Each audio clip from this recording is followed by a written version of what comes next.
Riavana milalo amin'ny tompo ho amintsika manankarivany ny fiadanana. Amen. Vavaka isika velom-piderananao zay raha eo noho ny amin'ity andro alarobia 17 aogositra 2020 ity zay anolovanao anay indray ny mofinaina sahazo anay ho an'io.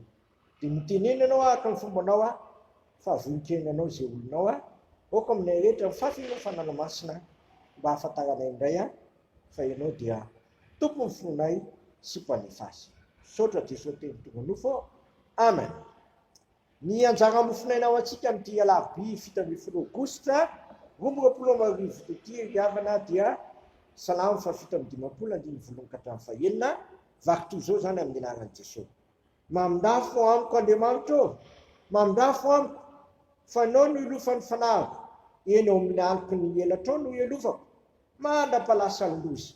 Taraina amin'Andriamanitra avo indrindra aho, dia amin'Andriamanitra zay matateraka ho anehaka avy any an-danitra izy kamonjy ahy. Raha ny teny ratsy izay misafoka manenjika, eny Andriamanitra anehaka ny famindapony sy ny famarinany. Ny fanahiko dia ao voalohany, andro amin'ny masika aho, dia ao amin'ny zanak'olombelona, lefina sy zanatsipika ny nifiny, ary sabatra maranitra ny lelany.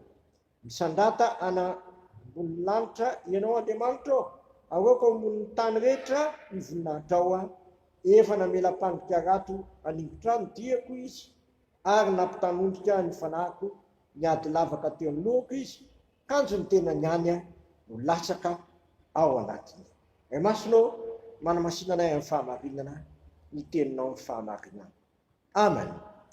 Ny bokin'ny salamo riavana no akana ny afatra na mofinainao antsika amin'ity androany ity, dia ny salamo fa 7:20 andiny voalohany ka hatramin'ny fahaenina, zay ahitantsika ny fitarainana nataon'ny olon'Andriamanitra manoloanareo hitraketraka sy afitriky ny ratsy fanahy azy.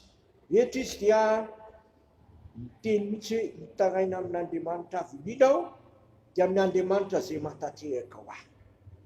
Zany tokoa no ilazanan'ny Andriamanitra, ivavahako sy ivavahanao, Andriamanitra avy indrindra ary mahay matateraka ho ahy sy ho anao.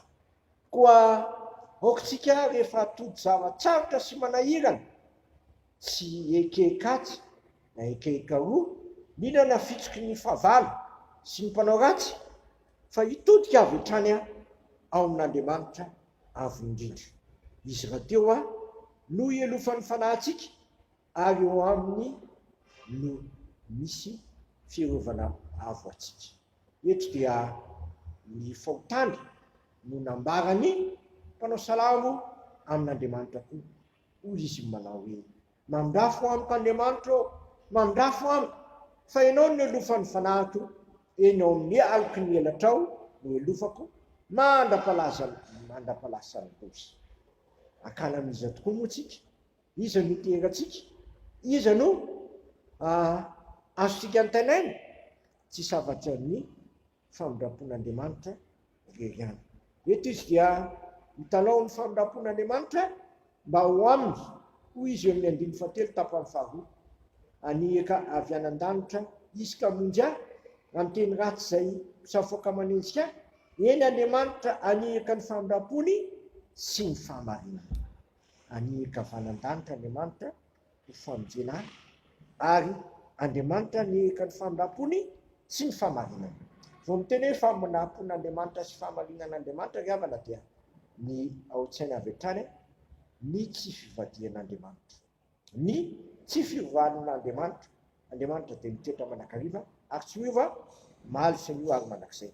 Koa tokony tsy tokakovitra tsika na natahotra manoloana ny afitsiky ny fahavalo sy zay vokatsika hitodika amin'ny Andriamanitra, hamonjy mora azy indrindra ary anantena ny famindrapony sy fahamarinana.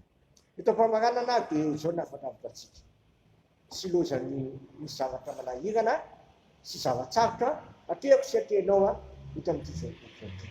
Kanefa na dio azy zany, aza hovahivaina mihitsy ny fifandraisanao amin'Andriamanitra. Aoka ianao atoka azy, aoka ianao anantena azy, aoka ianao andana azy, satria tsy misy mpamonjy afa-tsisy regny ary famindrampony sy famarinana dia tsy miova ho manosamiana manak'izay ary izy regny ihany mendrika hiterana sy alofana satria izy tsy miova manosamiana manak'izay araka ny teny ny Hébreu epistile ho an'ny Hébreu manao hoe Jesosy tsy miova manosamiana manak'izay ary koa ny mpanao salamy Andriamanitra no mpamonjy no azo ambina amin'ny faorina.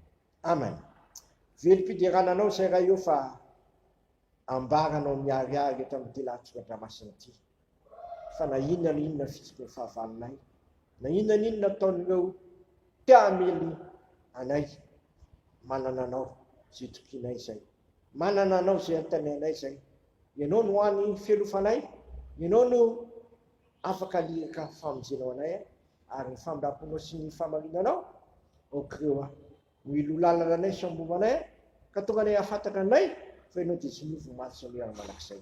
Dia moa izany fonan'izay izay tompo ambara-piavina anao amin'ny lanitra zay mahatonga anay hiary hivavaka be anay izay ny an-danitra masina anay ny naranao tonga anay ny fanjakanao atao anay ny sitraponao ity atany tahaka ny an-danitra mila ny anina saso anay ary mamela ny elokay tahaka ny amelana izay mioka taminay izay mitondra anay mifakapana fa manafanay amin'ny rasy anao ny fanjakana sy ny hery ary voninahitra manak'izay. Amen. Tanterahany tompo amintsika anie zao tontolo andro zao ary fiadanan'Andriamanitra izay mihoatra ny fahalalana rehetra hiaro ny fonareo sy ny hevitrareo amin'ny Kristy Jesosy. Matoky izay niantso anareo satria izy ihany nalefa izany. Amen. Voninahitra anay ho an'Andriamanitra rery ihany amin'ny anaran'ny Ray sy ny Zanaka ary ny Fanahy Masina. Amen.